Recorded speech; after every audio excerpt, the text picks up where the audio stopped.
Hello friends, एक बार फिर से स्वागत है आपका लॉगआउट एकेडमी चैनल पर। तो दोस्तों आज की जो न्यूज़ है वो है जॉब के रिगार्डिंग। तो दोस्तों वन अनुसंधान संस्थान यानी कि फॉरेस्ट रिसर्च इंस्टीट्यूट देहरादून में कई पदों पर भर्ती निकली है, जिसके लिए आप 15 सितंबर तक ऑनलाइन माध्यम से आवेदन कर सकते हैं। तो किन किन विभागों में यह भर्ती निकली है और क्या है इन पदों के लिए योग्यता और कितनी मांगी गई है एज यानी कि आयु। तो दोस्तों आइए इसका जो फुल नोटिफिकेशन है वो हम पढ़ लेते हैं, जिसमें सारी जानकारी आपको मैं देने वाला हूँ। वन अनुसंधान संस्थान, भारतीय वानिकी अनुसंधान एवं शिक्षा परिषद, डाकघर, न्यू फॉरेस्ट, देहरादून। तो किन किन पदों के लिए ये भर्ती निकली हुई है वो भी हम देख लेते हैं। तो सबसे पहले यहाँ पे है दोस्तों पद का नाम जो है आपका लाइब्रेरी इंफॉर्मेशन असिस्टेंट यानी कि पुस्तकालय सूचना सहायक के। ठीक है, इसमें जो टोटल रिक्तियाँ हैं वो एक है, वो भी जनरल के लिए है। और इसके लिए जो शैक्षिक योग्यता है वो है मान्यता प्राप्त विश्वविद्यालय से पुस्तकालय विज्ञान में स्नातक की उपाधि सहित मान्यता प्राप्त विश्वविद्यालय से स्नातक। तो आपके पास स्नातक होना चाहिए पुस्तकालय विज्ञान में। और इसके लिए जो आयु मांगी है, जो एज मांगी है वो मांगी है दोस्तों 18 वर्ष से कम या 27 वर्ष से अधिक नहीं होनी चाहिए। ठीक है, तो 18 से 27 के बीच आपकी आयु होनी चाहिए, तो आप इसके लिए आवेदन कर सकते हैं। और वहीं जो दूसरा पद है वो है आपका तकनीकी सहायक क्षेत्र प्रयोगशाला अनुसंधान। ठीक है, तो इसके लिए जो टोटल पद हैं वो हैं आपके 62। ठीक है, और इसमें भी कई विभागों में बांटा गया है इसको, जैसे कि बायोलॉजिकल साइंस के 37 पोस्ट हैं यहाँ पे, फिजिकल साइंस के 22 पोस्ट हैं। और यहाँ पे देखिए इसके लिए अगर इसकी शैक्षिक योग्यता की अगर हम बात करें तो इसकी शैक्षिक योग्यता है किसी मान्यता प्राप्त विश्वविद्यालय से विज्ञान स्नातक की उपाधि, जिसमें वनस्पति विज्ञान, प्राणी विज्ञान, वानिकी, पर्यावरण, पारिस्थितिकी, जैव प्रौद्योगिकी, आनुवंशिकी, सूक्ष्म जैविक, भूगर्भ विज्ञान, जीव रसायन में से कोई भी एक विषय हो। ठीक है, तो विज्ञान में स्नातक मांगा गया है और इन विषयों में से आपके जो सब्जेक्ट हैं उसमें से इन विषयों में से कोई एक विषय आपके पास होना चाहिए। और इसके लिए जो आयु मांगी गई है वो मांगी गई है 21 वर्ष के से कम या 30 वर्ष से अधिक नहीं होनी चाहिए। ठीक है, तो 21 से 30 वर्ष इसमें जो आयु मांगी गई है। ठीक है, वहीं जो फिजिकल साइंस के 22 पोस्ट हैं उसके लिए जो शैक्षिक योग्यता है तो उसके लिए भी शैक्षिक योग्यता है विज्ञान में स्नातक, और इन सब्जेक्ट में आपके पास कोई एक विषय होना चाहिए, जिससे जैसे भौतिक विज्ञान, अनुप्रयुक्त भौतिकी, पदार्थ विज्ञान, यंत्रीकरण, गणित, सांख्यिकी, जैव सूचना विज्ञान, भू सूचना विज्ञान में से कोई एक विषय होना चाहिए। और इसके लिए भी जो आयु है वो है 21 से 30 वर्ष के बीच। ठीक हो गया। अगला हम देखते हैं जो पद है वो है आपका तकनीकी सहायक का। ठीक है, इसके जो टोटल पद हैं वो है 3।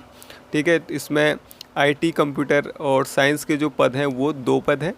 और इसके लिए जो योग्यता है दोस्तों वो है आपकी किसी मान्यता प्राप्त विश्वविद्यालय से कंप्यूटर विज्ञान, सूचना प्रौद्योगिकी में विज्ञान में स्नातक होना चाहिए। और इसके साथ ही आपके पास किसी मान्यता प्राप्त संस्थान से कंप्यूटर विज्ञान या सूचना प्रौद्योगिकी में इंजीनियरिंग की 3 वर्ष का आपके पास डिप्लोमा होना चाहिए, या आपके पास होना चाहिए किसी मान्यता प्राप्त बोर्ड से विज्ञान सहित 12वीं पास, और मान्यता प्राप्त विश्वविद्यालय संस्थान से कंप्यूटर विज्ञान सूचना प्रौद्योगिकी में 2 वर्ष का डिप्लोमा होना चाहिए। तो इन तीनों शैक्षिक योग्यता में से आपके पास कोई एक योग्यता होनी चाहिए।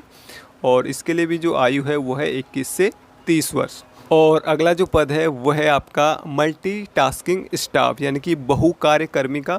ठीक है, इसके लिए जो टोटल पद हैं वो हैं आपके 40। ठीक है, तो किसके लिए कितने पद हैं वो आप यहाँ पे देख सकते हैं।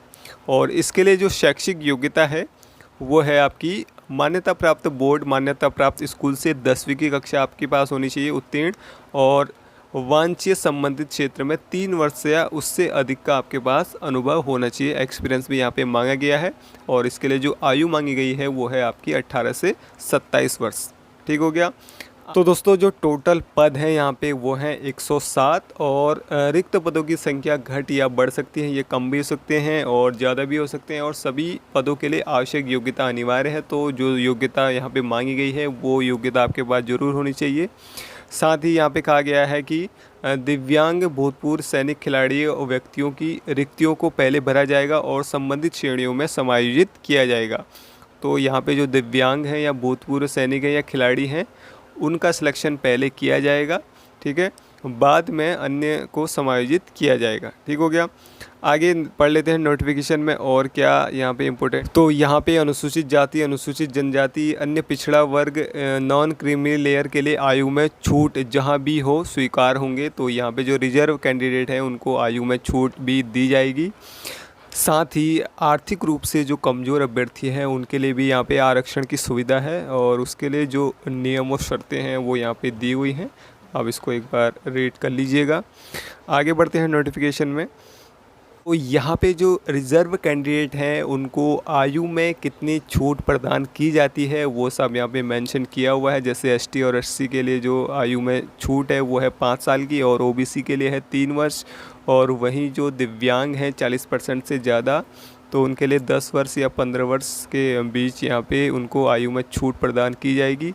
वहीं जो भूतपूर्व सैनिक हैं तो उनके लिए भी यहाँ पे दिया हुआ है। उनके लिए कहा गया है अगर समूह ग और घ के पदों के लिए अगर वो नौसेना, थल सेना और वायुसेना में की गई सेवाओं की अवधि की 3 वर्ष, अगर वो 8 वर्ष की उसको छूट मिलेगी अगर वो अनुसूचित जनजाति के हैं। और भारत सरकार के मानदंडों के अनुसार समूह ग और पूर्व के घ पदों के लिए उनकी आयु सीमा 45 वर्ष होनी चाहिए और अनुसूचित जाति के अगर हैं तो 50 वर्ष होनी चाहिए। वहीं प्रतिभाशाली जो खिलाड़ी हैं उनके लिए भी यहाँ पे आयु में छूट प्रदान की गई है, तो वो भी आप देख लीजिएगा। आगे नोटिफिकेशन में देखते हैं। तो दोस्तों यहाँ पे कहा गया है सभी पद अस्थायी हैं किंतु स्थायी किए जा सकते हैं। तो यहाँ पे जो ये पद हैं वो अस्थायी हैं, ठीक है, लेकिन बाद में इनको स्थायी किया जा सकता है, ये कहना है। और आगे जो है नोटिफिकेशन में, हम नोटिफिकेशन में दोस्तों इम्पोर्टेंट चीज़ ही देखेंगे क्योंकि नोटिफिकेशन बहुत लंबा है। तो मेन चीज़ें मैं आपको बताने वाला हूँ। बाकी नोटिफिकेशन का जो लिंक है वो मैं आपको दे दूँगा डिस्क्रिप्शन बॉक्स में, वहाँ से आप पूरा नोटिफिकेशन डाउनलोड करके आराम से पढ़ सकते हैं। और बात करते हैं कि इनके लिए कब से आप आवेदन कर सकते हैं। तो दोस्तों आवेदन केवल वेबसाइट जो है यहाँ पे FRI की, ठीक है, तो यहाँ पे दिया हुआ है FRI रिक्रूटमेंट ICFRE.government.in पर आप कर सकते हैं, या यहाँ से आप कर सकते हैं FRI.ICFRE.government.in, ठीक है। तो लिंक भी मैं आपको डिस्क्रिप्शन बॉक्स में दे दूँगा, वहाँ से आप सीधे आवेदन कर सकते हैं। तो दोस्तों आवेदन करना है आपको 17/8/2020 से, ये ऑनलाइन आवेदन होगा, ठीक है। प्रातः 10 बजे से आप आवेदन कर सकते हैं और 15 सितंबर तक आप आवेदन कर सकते हैं शाम 5 बजे तक, ठीक है। आवेदन जमा करने का कोई अन्य तरीका स्वीकार नहीं किया जाएगा। तो केवल आपको जो आवेदन है वो ऑनलाइन माध्यम से करने हैं। तो दोस्तों कैसे आपको आवेदन करना है, कैसे आपको पूरा फॉर्म भरना है, तो दोस्तों मैं आपको पूरा फॉर्म भर के भी दिखा दूंगा स्टेप बाय स्टेप। इसके लिए दोस्तों आपको हमारे चैनल को सब्सक्राइब करना होगा, साथ ही जो बेल आइकन है उसको भी प्रेस करना होगा, जिससे कि आने वाली वीडियो का आपको सबसे पहले पता चल सके।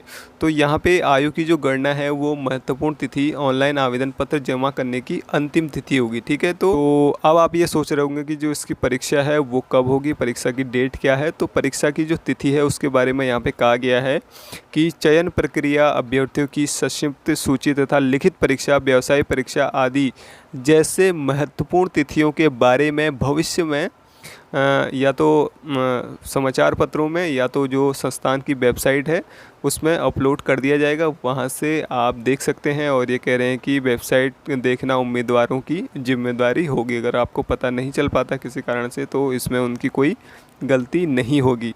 तो दोस्तों अगर आप ऐसे ही अपडेट रहना चाहते हैं हर कोई न्यूज़ से, उत्तराखंड की न्यूज़ से या देश की न्यूज़ से जो कि एजुकेशन से संबंधित हो, तो भी दोस्तों आप हमारे चैनल से जुड़ सकते हैं। तो दोस्तों अब बात कर लेते हैं आवेदन शुल्क की, यानी कि जब आप फॉर्म भरेंगे तो आपको कितनी फ़ीस यहाँ पे देनी पड़ेगी उसकी भी बात कर लेते हैं। तो यहाँ पे जो अनुसूचित जाति के अभ्यर्थी हैं और अनुसूचित जनजाति के और जो दिव्यांग अभ्यर्थी हैं और जो महिला अभ्यर्थी हैं उनके लिए आवेदन शुल्क के भुगतान में छूट प्रदान की गई है, यानी कि उनको आवेदन शुल्क नहीं भरना पड़ेगा। लेकिन उनके द्वारा केवल प्रसंस्करण शुल्क का भुगतान किया जाना है, ठीक है। यानी कि उनको आवेदन शुल्क में यहाँ पे छूट प्रदान की गई है, लेकिन उनके द्वारा केवल प्रसंस्करण शुल्क का भुगतान किया जाना है। तो दोस्तों उनके लिए केवल यहाँ पे उनको प्रोसेसिंग फ़ीस जमा करनी है, एप्लीकेशन फ़ीस जमा नहीं करनी है। बाकी जो अभ्यर्थी हैं जैसे सामान्य, अन्य पिछड़ा वर्ग, आर्थिक पिछड़ा वर्ग के अभ्यर्थी हेतु आवेदन व प्रसंस्करण शुल्क कितना है, 700 रुपये है। तो यहाँ पे एप्लीकेशन फ़ीस और प्रोसेसिंग फ़ीस दोनों को मिला के यहाँ पे 700 रुपये जमा करनी पड़ेगी। और अनुसूचित जाति, अनुसूचित जनजाति, दिव्यांग महिला अभ्यर्थी हेतु केवल प्रसंस्करण शुल्क यानी कि प्रोसेसिंग फ़ीस 300 रुपये निर्धारित है, जो उनको ऑनलाइन फॉर्म भरते समय भुगतान किया जाना है। ठीक है।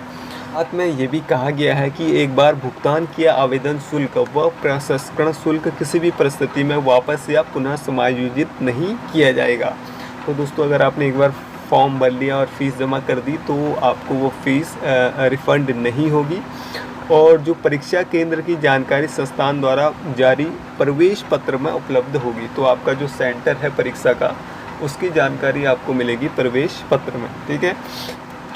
तो दोस्तों नोटिफिकेशन में जो इम्पोर्टेंट फैक्ट थे वो मैंने आपको बता दिया, इम्पोर्टेंट चीज़ों के बारे में मैंने आपको बता दिया। अगर आप पूरा नोटिफिकेशन पढ़ना चाहते हैं तो मैं इसका डिस्क्रिप्शन में लिंक दे दूंगा, आप वहां से सीधे इसको डाउनलोड कर सकते हैं। साथ ही दोस्तों अगली वीडियो में मैं आपको बताऊंगा कि कैसे आपको इसका पूरा फॉर्म भरना है, स्टेप बाय स्टेप मैं आपको पूरा फॉर्म भर के बताऊँगा। तो दोस्तों उसके लिए आपको हमारे चैनल लॉगआउट अकेडमी को सब्सक्राइब करना है, साथ में जो बेल आइकन है उसको भी प्रेस करना होगा। तो दोस्तों आज की वीडियो में इतना ही। Thank you for watching.